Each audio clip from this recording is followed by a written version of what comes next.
the White Wizard.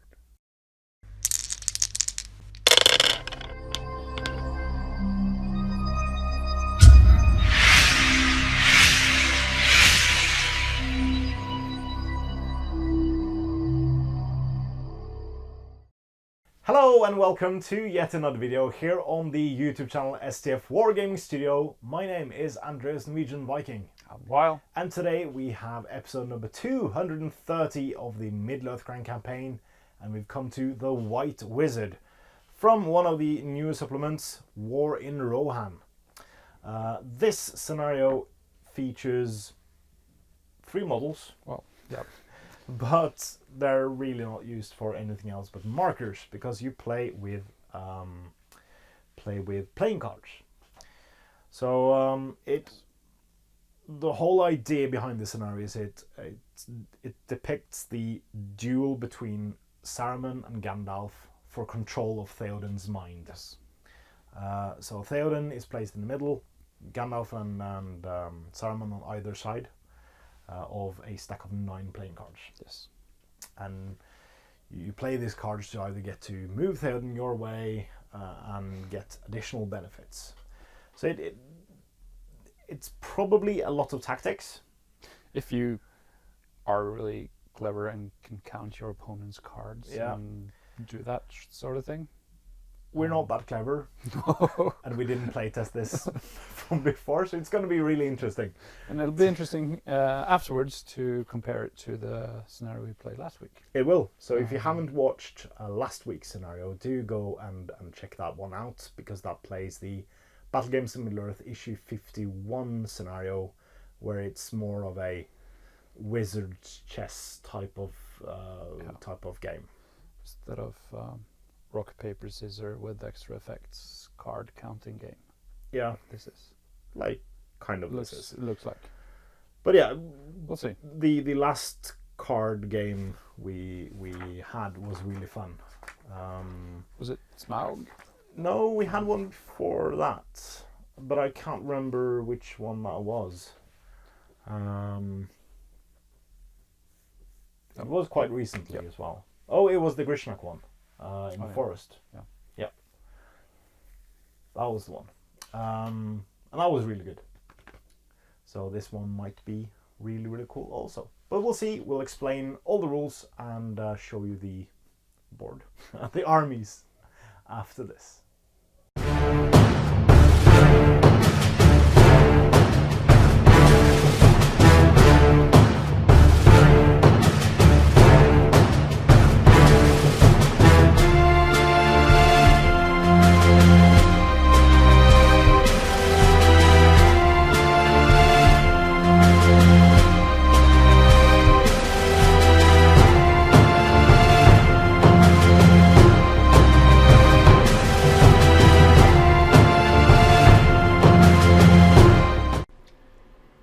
Rohan is weak and ready to fall.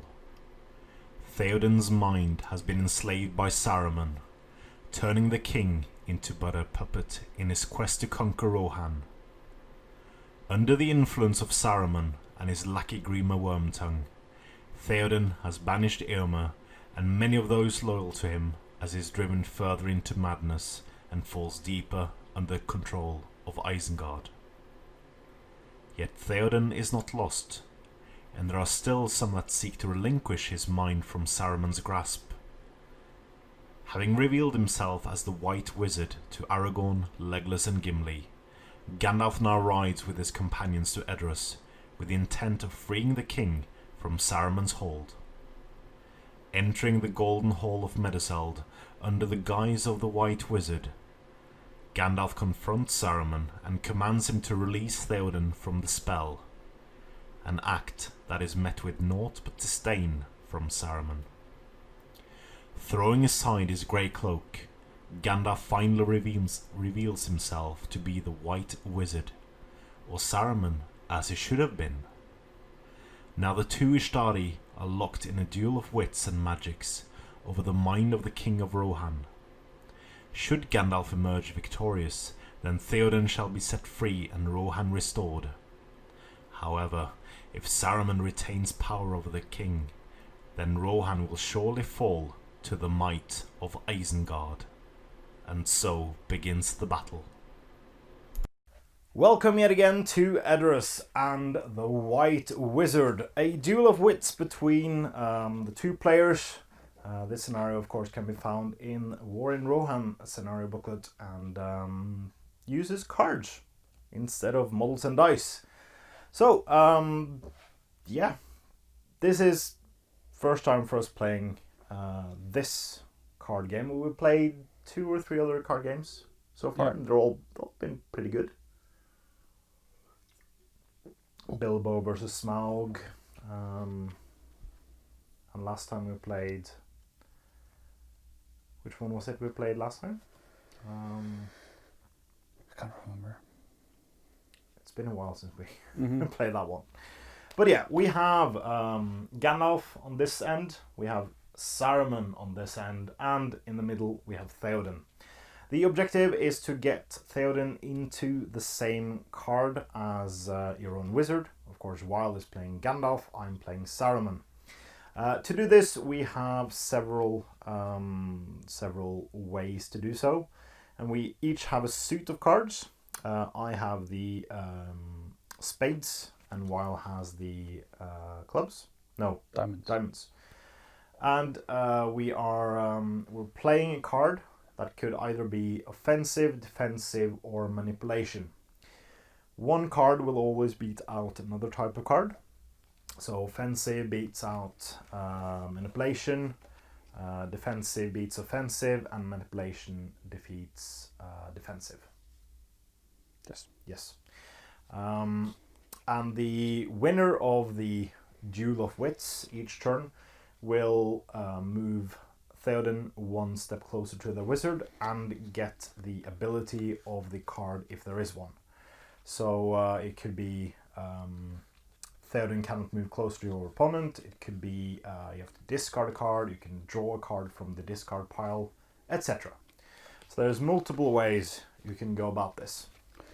And you will go about it in secret. Yeah. So yeah. There are no hand size. We have the cards we have on our hand, and when we need new cards, I guess we have to pick the option where we get to draw back a previously discarded card. And yeah, there's ways for us to look at your opponent's hand as well.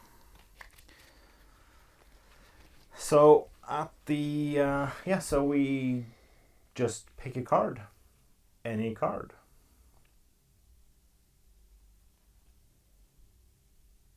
Good luck. Good luck. Wow. So we each have a card. Oh, it's a draw. Well, yeah, both are defensive cards. Both defensive, no effects. Yeah. So Theoden stands where he is. Okay. Next turn.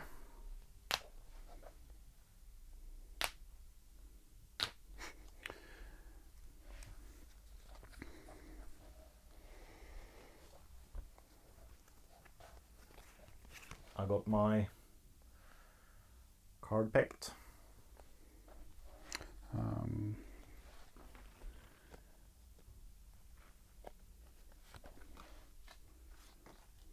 Oh, so you have an offensive. I had a defensive. So you beat me. So I beat you. Next turn, Theoden cannot move closer to your opponent. And you move Theoden closer to you now. Yep. So come here. I whisper to Theoden, King.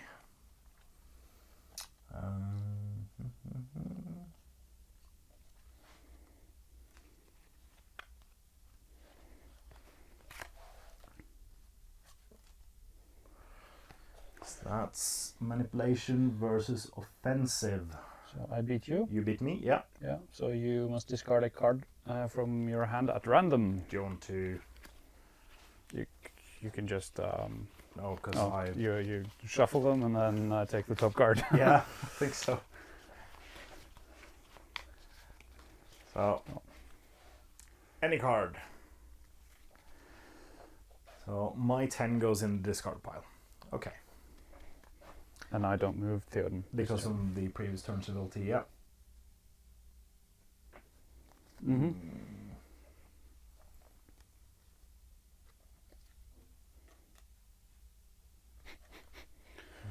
I have no idea what I'm doing.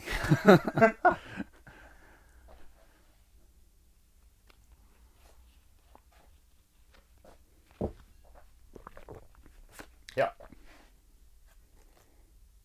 So you do the queen. That's is manipulation. And you do the ace, which is offensive, so you win. I win, yeah. But it has no further effect than Theoden moving closer to me. Yep. Okay.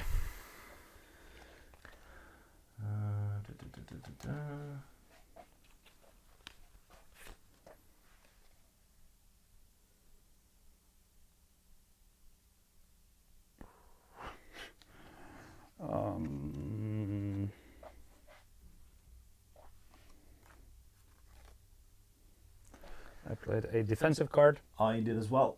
So that's a draw. Mm-hmm. Nothing happens.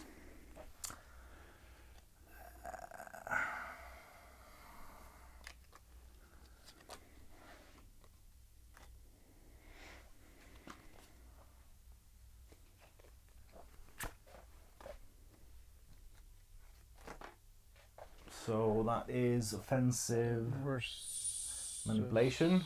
Manipulation, so offensive wins. Yep. No further effect. For the effects are move your wizard card. I need to move your wizard card as well.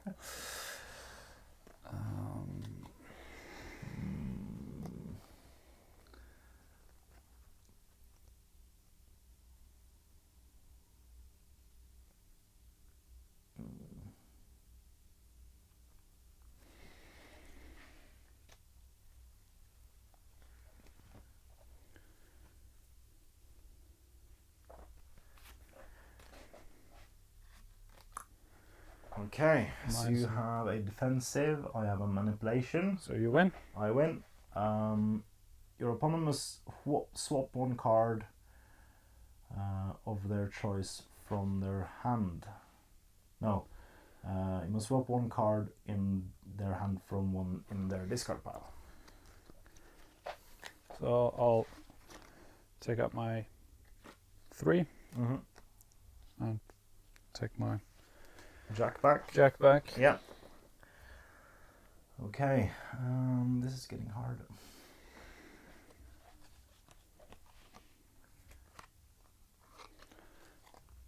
Okay.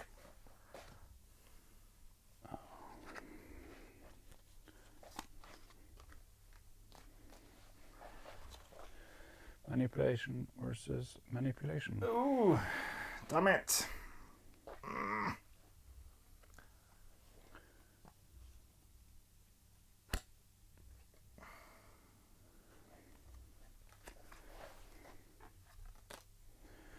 Offensive versus defensive. I win. Yeah. Take a card of your choice from your discard pile. So I'll take my queen on my hand.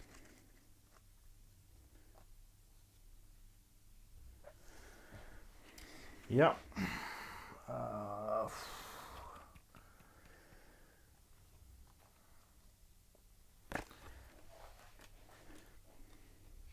So manipulation versus offensive, so you win. Yeah. So you took back the queen last turn, didn't you? Yeah. So you can't play the queen next turn. And I move Theoden.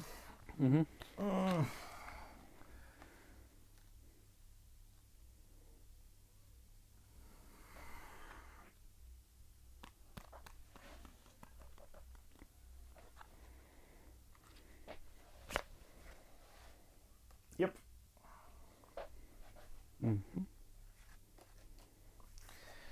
So you do an offensive, I have a defensive, I win. For the next 2 turns, Theoden cannot move closer to your opponent. And then you play your queen. No, you have several cards. I have 3. Yeah, I only have the 1. Oh. But I get to take all my cards back at the end of the turn.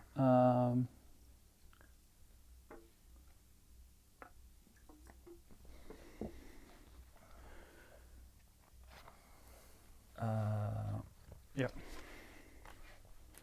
No. So I played. Oh yeah, because defensive. I played manipulation. Mm-hmm. So I win. So you win, yeah. So Theoden moves back, and you get to move one additional square. Yes. Then I get all my cards back on my hand. Yep. But Theoden can't get closer to me this turn. Oh. Because for the next 2 turns, right? So...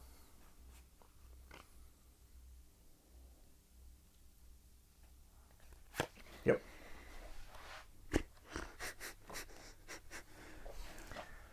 I have offensive. I have defensive, so I win. So for the next 2 turns, Theoden can't get closer to you.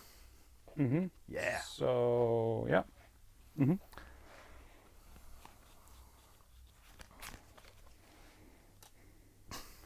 You play manipulation, I play offensive, I win. Yeah. So pick a card you cannot play. Mm. So you can play your king. Okay. Because that's the only card I know that you have. Well, I know you have every other card than Queen and Jack, but... Yep. Regardless. So I have one more turn, but he can't be moved. Yeah. Yep. So nothing happens. Nothing happens. Okay.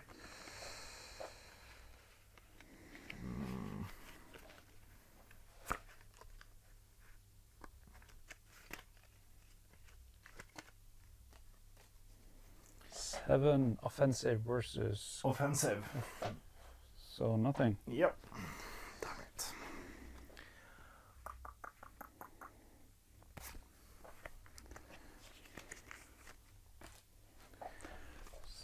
Manipulation versus offensive. Yeah. So I win. You win. Discard a card at random. This one. That's the one I played. And Theoden moves closer to me. So we're at where we started. Yep.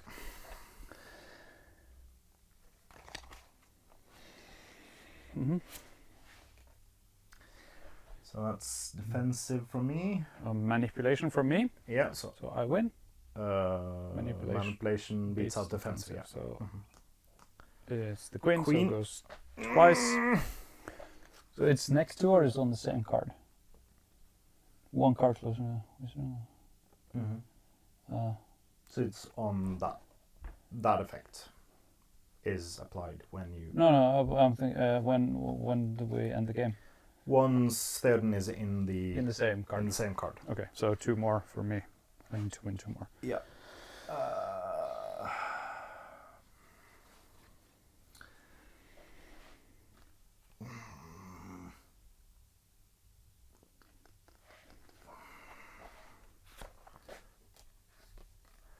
So I get a defensive. You have manipulation. So you win. So I win. Damn it. You need to pick your next card at random. Okay. Oh no.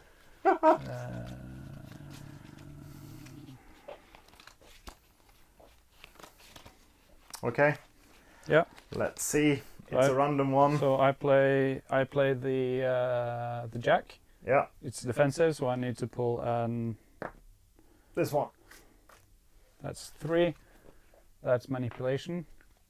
And I did defensive, so you win. Yeah. And there's no further effects. Cool. Oh, saved it. Okay.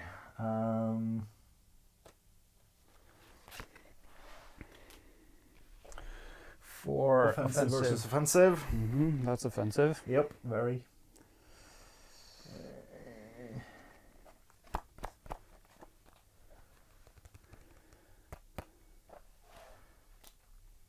Defensive versus manipulation. So you win. Yeah, and you must do your next card random. Come on.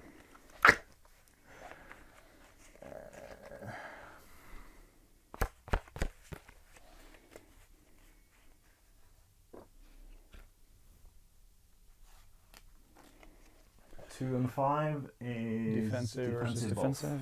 Okay. Hmm.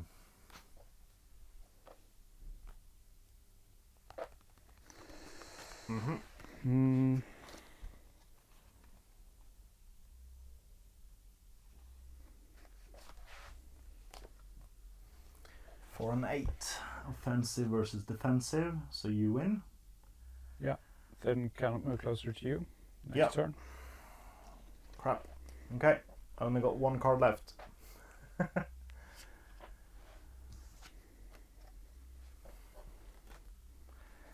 6 and 3 should be the same. Yeah. Yeah.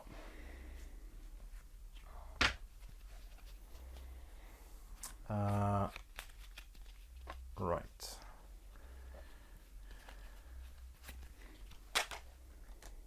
Ooh. Offensive versus Yeah, manipulation. king you win. beats out queen. No. Hmm? Oh yeah. Yeah. So you get Theoden 1 closer. Mm-hmm. And you cannot play all your cards. So I need to pick one. You cannot play the jack. Yeah. Yeah. Okay. That's fair.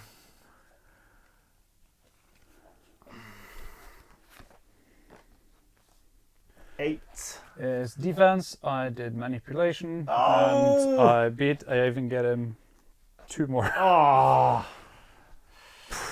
All right. Well. So Theoden is back to his normal king, and Theoden is slapped out of his trance. Okay, that was more intense than I thought it would be. Cool. So we'll come back with our thoughts on this very fun little card game at the in our post-battle Batcher breakdown. So we're back with our post-battle Batcher breakdown, and yeah, that was a victory to good yet again, defeating Saruman and his evil ways twice in a row, claiming the will of Theoden back to normalcy. But yeah, how did you find this? I can't count cards, so it was like, sure, I'll try this. Yeah, and then I try like, okay, so you spend 1 card of your deck, so you have all these. Okay, I know that. Yeah. But for me, it felt more like it was more random. It was more luck than. I started off with Tactics. basically playing for luck and trying to win the draw and get Theoden closer than the actual effect. But as I played 1 complete hand, I started to remember which card did which, and try to anticipate what move you were going to do. Yeah. So, but there are a bunch of variables. It's not like you roll the higher, so you get to choose. But I think you have to play it a bunch of times to actually get the scope of the actual rules. Yeah. Enough to actually have a viable tactic. Yeah. I tried once, like, okay, so you have 1 card left in your hand, and you haven't done this special thing, so it's probably that card. But then I didn't remember that we played those cards, but it was a draw and nothing happened. Yeah. So, but yeah, if you're more clever than I. But I think you can find out the tactics if you play this a bunch of times. Yeah. So if you play it took us like 15 minutes to play it on camera. So if you can get easily 3 or 4 matches in an hour, shouldn't be that hard to get a couple of practice rounds in before you actually play the game. Sadly, because of the coronavirus and everything, we didn't have time to practice this one that much. So, but good one. It wasn't a fluke victory for Evil or anything like that. No, as it have been a few times in the past. But I think compared to the other one, the last week, I'd rather play the one with the board than the cards. I think that's the thing that differentiates this one from Grishnak scenario we played. Is that in the Grishnak scenario you use the board and you use the models and you actually had a sense of where everything was. Whereas in this one it's more like the models are the props. There's no scenery. We had Medicel in the background, but that was But what is cool is that you can play both regardless of whatever version of the rules. So in the future, when there's another Middle Earth strategy battle game big rule change, you could still play these scenarios using the old books. So that's cool. Yeah. So you don't need to remember, is this the blue book or the first what? Like we do every Do we have week. Wally Fire here? Yeah. So that we never use. That's the thing that people have commented in our episodes a lot, is when do you start using the new rule set for the scenarios? The easy answer is never, because we play scenarios from every single edition of the game, and some of them will use the new rules. Yeah, when the scenario has a book with Middle-earth SBG on the cover. Yeah. That's when we use the new book. Or if it's like a points match game with no escaping the board mechanics or anything like that, because then you could easily use the new rules. Yeah. But if it's not, we'll just go ahead and try to use the rules as they were written at the time of the publication of that scenario. Yeah. Most of the times that's the blue book, or sometimes even earlier. So that's the answer for you there. I think I replied to you in the comments with these exact things. But for those wondering, we will come to new rules occasionally. Yeah. But at the moment of making this video, there are much more scenarios written for all the rules than the newer versions. Yeah. So obviously, last Saturday, as you watch this, Quest of the Ring Bearer came out with 28 scenarios featuring Frodo and his compatriots. So that'll replace a bunch of the scenarios we would play instead of those scenarios, and hopefully Jay and the team will continue to realize more and more books that will replace existing scenarios. So at least when the next time we play the Grand Campaign, more often than not, it will be the Middle-earth rules instead of Hobbit or Blue Book or Return of the King, Fellowship or Two Towers. So yeah. We don't know if there will be a scenario next week. We hope there will be. We have a few weeks to film again, but as always, scheduling with the coronavirus looming about. Bus strikes. And well, yeah. It's getting better. It's getting better. Change the color. And yeah, there's a huge bus strike, so I had to walk for 45 minutes to get to the train station today, and I have to walk back again when I get home. So that's what you get outside of Oslo. It is what you get when you move to the country, but then again, I do hope that the striking bus drivers get what they're basically been promised for 13 years. Yeah. But enough of politics. We'll see you when we see you. Until then, I've been Andreas Norwegian Viking, and this was episode number 230 of the Middle-earth Grand Campaign. Please comment, like, share, and subscribe. And please consider supporting us on Patreon using the links in the description below. It's a great way for you to support what we do here at the studio. And as always, thank you very, very much to all our past, present, and future patrons. And support your hobby.